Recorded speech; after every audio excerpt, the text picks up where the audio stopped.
주안의 만나 4월 9일 토요일 묵상을 함께 나오도록 하겠습니다. 오늘 말씀은 요한복음 17장 1절에서 16절 말씀으로요.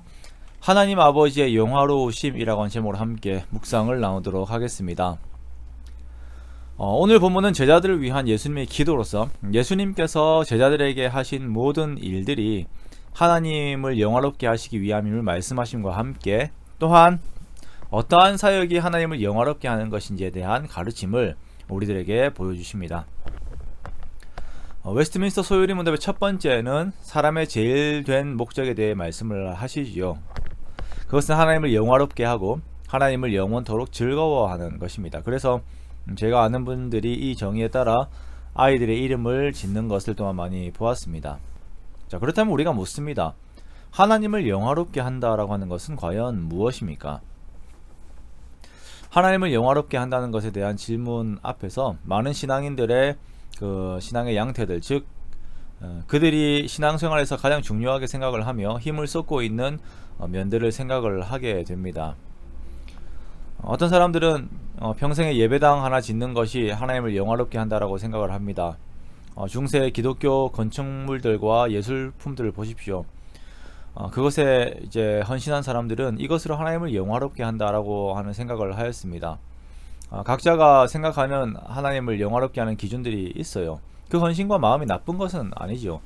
자, 그런데 우리가 예수님을 본받아 주님을 따르는 작은 예수로서 예수님이 생각하시는 하나님을 영화롭게 함이라고 하는 것은 과연 무엇인가 우리가 면밀히 살펴야 하는 것입니다. 자, 오늘 본문에서는 영화로움이라고 하는 말이 많이 나옵니다.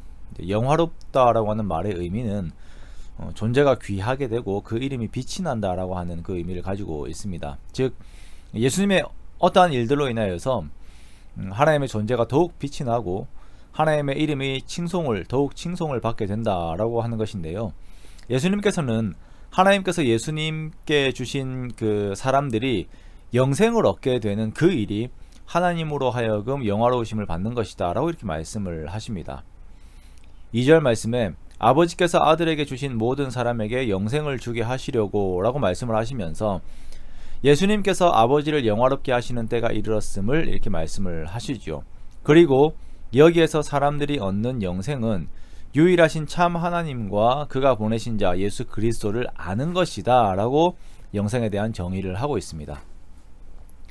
유일하신 참 하나님과 그가 보내신 자 예수 그리스도를 아는 것. 자, 여기에서 하나님에 대해서 어떻게 말씀을 하십니까? 먼저는 유일하시다. 즉 한 분밖에 계시지 않는다. 그래서 우리가 신을 한국어로 번역을 할 때에 하나님이다 라고 번역을 하였잖아요.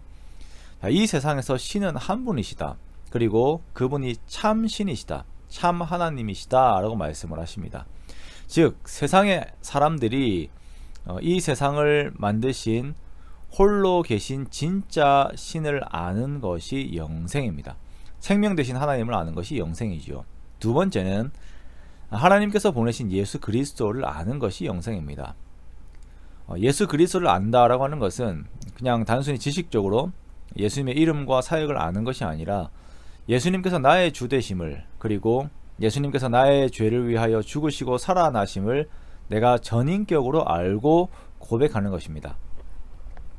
이것을 내 존재가 아는 것이 영생입니다. 그러므로 내가 하나님을 믿고 예수님을 믿고 인격적으로 교제하고 있다면 우리는 이미 영생에 속한 자들입니다. 주님께서는 하나님께서 주신 자들이 하나님과 예수님을 믿고 알아 영생에 속한 것에 더하여 이들로 하여금 하나님을 영화롭게 하는 일에 대해서 더 말씀을 하시는데요. 그것은 6절과 8절 말씀에 따르면 하나님께서 예수님에게 주신 그 말씀들을 이들에게 가르치는 것입니다. 그리하여서 이들이 아버지의 말씀을 지키게 하는 것이에요.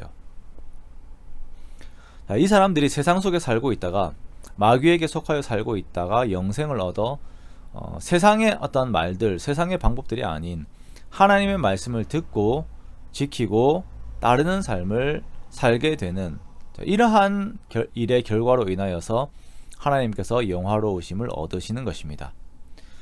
이러한 영혼 구원의 역사와 이들이 하나님의 말씀 안에서 듣고 지키며 주님을 닮는 그 삶을 살 때에 하나님의 이름이 더욱 높임을 받으시는 것입니다.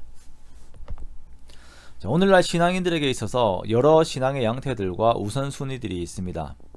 교회 이름을 알리는 것, 교회를 부흥시키는 것, 또 여러 기관들의 사역들이 있지요. 또 멋지고 화려한 것들도 있습니다. 그런데 그 모든 것들의 중심에서 우리가 항상 잊지 않아야 하는 것은 죄악에 빠져있던 자들이 영생을 얻어 하나님께 속한 자가 될 때, 세상의 방식을 따르고 살던 자들이 하나님의 말씀을 듣고 그 말씀의 뒤를 따르는 삶을 살 때에 하나님께서 영광을 받으신다라는 것입니다. 이것이 그리스도인들로 하여금 하나님을 영화롭게 하는 것입니다. 이 주님의 말씀 앞에서 우리는 두 가지의 입장을 모두 생각을 합니다. 영생으로 이끄는 자와 영생으로 이끌림을 받는 자의 그 입장이죠. 우리들은 두 입장에 모두 속해 있는 자들입니다. 먼저는 우리가 새로운 생명을 영생으로 이끄는 자로서 주님께서 보이신 본을 따라야 합니다. 먼저 말씀을 따라 순종하여 자기 자신을 온전한 제사로 드리는 예수님을 알리되 우리 역시 주님을 따라 나를 부인하고 십자가를 지는 삶을 사는 것이죠. 그렇게 우리가 주님을 알리는 삶을 사는 것입니다. 또한 우리가 하나님께로부터 받은 말씀을 가르쳐 다른 사람으로 하여금 지키는 삶을 살게 하는 것입니다. 두 번째는 우리가 또한 성화의 과정 속에 있는 자로서 우리 역시 말씀을 듣고 지키고 이루면서 영생의 은혜에 합당한 삶을 살아가는 것입니다. 이러한 우리들의 삶이 하나님 아버지의 영화로우심을 드러내는 것입니다. 우리가 이런 삶을 살기 원합니다. 사람의 가장 첫째 된 이 목적을 항상 잊지 않고 작은 예수로서 예수님의 사역을 이어 감당하는 우리가 되기 원합니다. 그렇게 우리들의 모든 삶의 목적과 방향에 대한 고민이 어떻게 하면 하나님 아버지의 이름을 영화롭게 할 것인가에 대한 것으로 설정이 되어 있어서 이것이 우리의 기도 제목이 되고 이것을 이름이 나의 기쁨이 되는 그러한 삶을 사는 저와 여러분이 되시기 원합니다. 그리하여서 우리를 사랑하셔서 우리를 영생으로 부르신 하나님의 사랑에 보답하는 그 사랑의 삶이 또한 우리 모두의 삶이 되시기를 주님의 이름으로 축원합니다.